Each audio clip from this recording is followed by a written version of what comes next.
ஏற்றுக்கொண்டு உங்களுடைய பிள்ளைகளை உங்களை மீட்டு கொள்ளலாம். இல்லை அப்படின்னா நீங்களே, ஐசக்கு என்ன நடந்திருக்கும், கத்தி இறக்கி இருந்தாருன்னா ஐசக் செத்துருவோம்.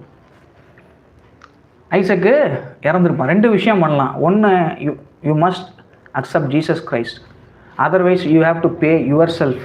நீங்கள் தான் அதுக்கான விலையை கொடுக்கணும். என்ன பண்ணணும்? இன்றைக்கி நிறைய பேர் ஏன் பிரச்சனைக்குள்ளே மாட்டிக்கிறாங்க அப்படின்னா, they don't accept Jesus Christ as a living sacrifice அப்படிங்கிறது தான் மேட்ரு.